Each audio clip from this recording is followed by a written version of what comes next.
तलाक तलाक दूंगी, लेकिन मेरी भी एक शर्त है। जब मैं रात को घर पहुंचा तो मेरी पत्नी ने खाना लगाया। मैंने उसका हाथ अपने हाथों में लिया और कहा, मुझे तुमसे कुछ जरूरी बात कहना है।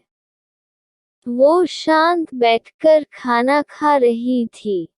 उसकी आंखों में कुछ दर्द सा साफ नजर आ रहा था। अचानक, मुझे नहीं पता कैसे कहूँ, मगर मुझे उसे बताना ही था। मैंने बड़ी शांति से कहा, मुझे तलाक चाहिए। लगा जैसे उसे मेरे शब्दों से कुछ फर्क नहीं पड़ा, बल्कि उसने मुझसे पूछा, क्यों तलाक चाहिए। मैंने उसके सवाल को अनसुना किया तो उसे गुस्सा आ गया। उसने चम्मच उठाकर फेंक दिया और जोर से चिल्लाई, तुम इंसान नहीं हो। उस रात हमने एक दूसरे से बात नहीं की। वो रो रही थी। मुझे पता था कि वो जानना चाहती थी कि आखिर ऐसा क्या हुआ जो हमारा रिश्ता टूटने की कगार पर आ गया। पर मेरे लिए उसके सवालों का जवाब दे पाना नामुमकिन था। मैं अब किसी और से, प्रिया नाम था उसका, प्यार करने लगा हूँ। अब मुझे उससे प्यार नहीं रहा। मैंने उसे उसके बरसों के प्यार की सजा दी थी। भरे मन से मैंने तलाक के पेपर तैयार किए। उसमें लिखा था कि वह पूरा घर, कार और कंपनी की 30% शेयर ले सकती है इस तलाक के बदले में। लेकिन उसने उन पेपर्स को देखा और उनके टुकड़े टुकड़े कर दिए। वो औरत जिसने मेरे साथ जीवन के 10 साल बिताए थे, वो आज मेरे लिए अनजान हो चुकी थी। मुझे इन 10 सालों का जो उसने मेरे लिए बर्बाद किए। मगर मैं क्या करूं, जो हो चुका उसे मैं बदल नहीं सकता था। क्योंकि मैं किसी और से, अपनी पत्नी से भी ज्यादा प्यार करने लगा था। आखिरकार उसके सब्र का बांध टूट गया और वो फुट फुट कर मेरे सामने रोने लगी। मेरे लिए उसका रोना एक तरह से उसकी रिहाई की तरह था। तलाक की ये बात जो कई दिनों से मुझे परेशान कर रही थी, अब बिल्कुल साफ हो चुकी थी। अगले दिन मैं घर काफी लेट आया। मैंने देखा कि वो टेबल पर बैठकर कुछ लिख रही थी। मैंने शाम का खाना नहीं खाया था, लेकिन फिर भी मैं सीधे ऊपर जाकर अपने कमरे में सो गया। क्योंकि पूरा दिन प्रिया के साथ रहने और कई जगह घूमने के बाद मैं थक गया था।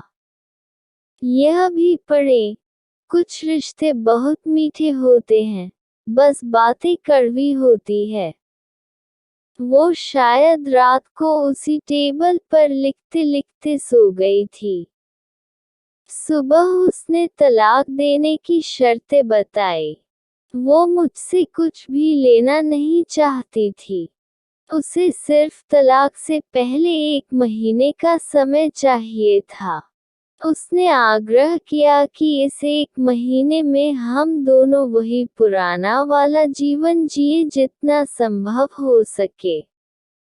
क्योंकि आने वाले महीने में हमारे बेटे की परीक्षा है। वह नहीं चाहती थी कि हमारे टूटे रिश्ते का प्रभाव उसकी पढ़ाई पर पड़े। मुझे भी यह ठीक लगा। मगर वो कुछ और भी चाहती थी, जैसे शादी के दिन मैं उसे उठाकर अपने गार तक ले गया था। उसी तरह हर रोज 1 महीने तक मैं उसे गार से उठाकर मुख्य द्वार तक ले जाऊं। मुझे लगा यह पागलपन है, मगर इन आखिरी दिनों को थोड़ा अच्छा बनाने के लिए मैंने उसकी यह शर्त स्वीकार कर ली। मैंने प्रिया को अपनी पत्नी की सभी शर्तें बताई। वो हंसने लगी। उसे लगा मेरी पत्नी कितने भी तरीके अपना ले, तलाक होना तो तय है। मेरी पत्नी और मैं किसी से भी इस दौरान नहीं मिले थे। लेकिन उस दिन जब मैं उसे पहली बार उठाकर गेट तक लेकर गया तो हम दोनों काफी अजीब महसूस रहे थे।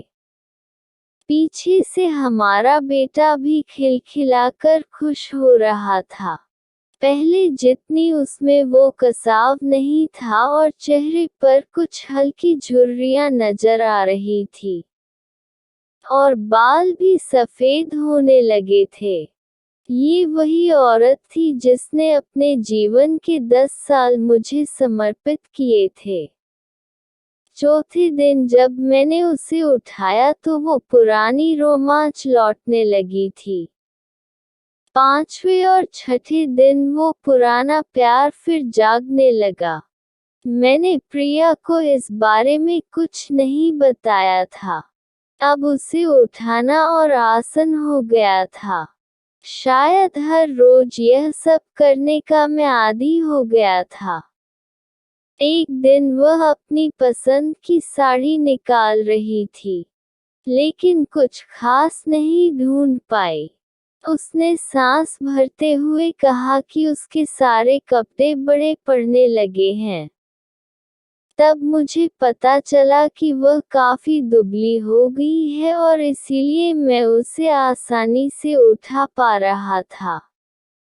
आपको यह वीडियो कैसी लगी आप हमें कमेंट करके बताएं और इस वीडियो को ज़्यादा से ज़्यादा शेयर करें, लाइक करें, सब्सक्राइब करें।